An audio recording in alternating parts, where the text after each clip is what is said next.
Leben trennen, das haben wir uns mal gedacht.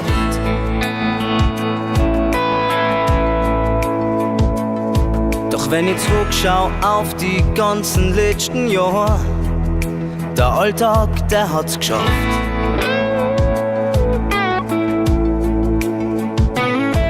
Die Welt wartet nicht auf uns zwei. Sie dreht sich weiter wieder vor. Schenk mal uns gegenseitig Zeit. Wir kannten's beide gut brauchen.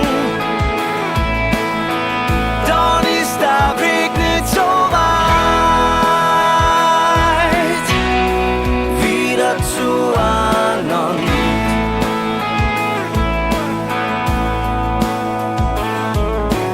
Ich weiß nimmer, wann wir zuletzt geredet haben.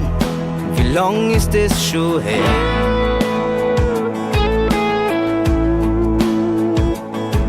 Und wie lang unsere Handys nimmer aus waren, das gibt's fast nimmer mehr. Drum schenk ich dir das Wertvollste, was ich hab. Meine Sekunden, meine Stunden, mein Tag. Schenk mal uns gegenseitig Zeit. Wir kannten's beide gut brauchen.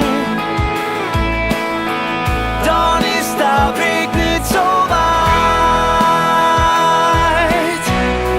Wieder zueinander.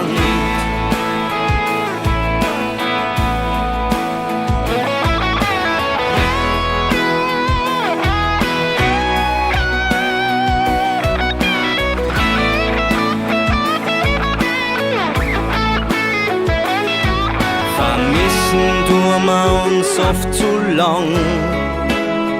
Verbringen wir die Zeit, was wir haben, miteinander. Schenk wir uns gegenseitig Zeit.